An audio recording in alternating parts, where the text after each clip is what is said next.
when we're solving an absolute value equation in which a variable is inside the absolute value and there's a variable outside the absolute value, there's two different ways that we can solve this. We can solve this using the squaring method, in which we square both sides and then check for extraneous solutions. So you can square both sides, solve, and check for extraneous solutions.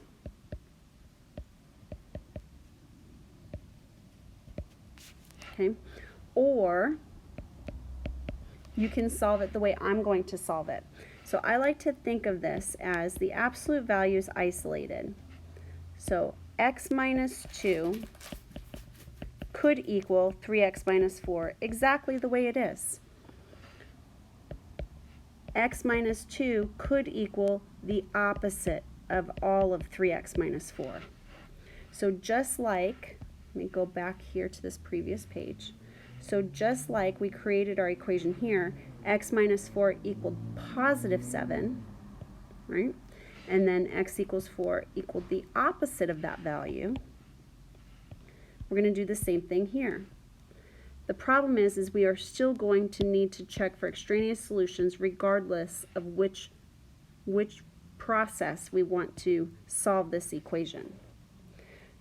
When I solve the first equation on the left, I have negative 2x equals negative 2, x equals 1.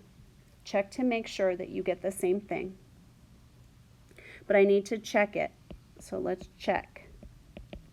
The absolute value of 1 minus 2, I'm going to put 1 in for x, equals 3 times 1 minus 4. The absolute value of negative 1 is equal to 3 minus 4. The absolute value of negative 1 is equal to negative 1. That is false. The absolute value of negative 1 is 1. That is not equal to negative 1. Therefore, x equals 1 is a false solution. It is extraneous. Okay, let's try the second equation. X minus 2 equals negative 3x plus 4. I'm going to add 3x to both sides. Add 2 to both sides. I get x equals 3 over 2. I'm going to put that back in and I'm going to check to make sure it's not extraneous.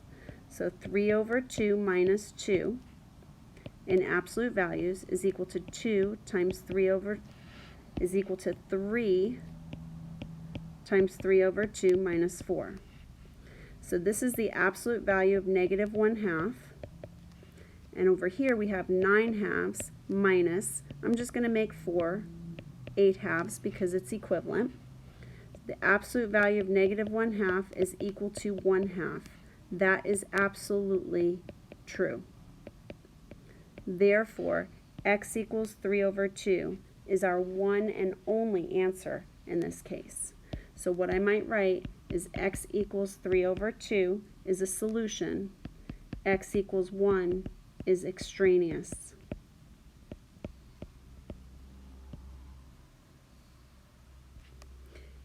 If you were taking a multiple choice test and it asked you for solutions, the only solution is 3 over 2. If it asked you for extraneous solutions, the only extraneous solution is x equals 1. Okay, here's one for you to try that's just like that. See if you can get the answer.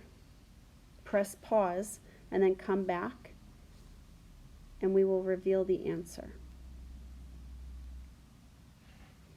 Okay, if you got x equals 6 and x equals, I believe it's x equals negative 1, not x equals 1.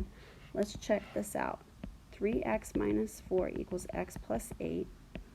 2x equals 12. X equals 6. 18 minus 4 equals 6 plus 8. And that's true. Okay. 3x minus 4 equals the opposite of x. And the opposite of 8. So that would be 4x equals negative 4. X equals negative 1. 3 times negative 1 is negative 3 minus 4 equals negative 1 plus 8. That's absolute value of negative 7 equals 7, and that is true. This should be negative 1.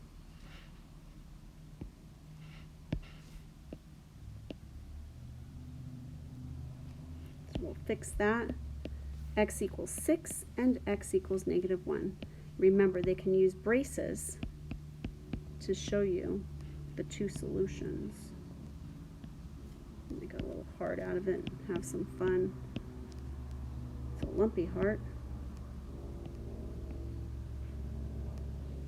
A lumpy heart, I guess, is better than a broken heart, right?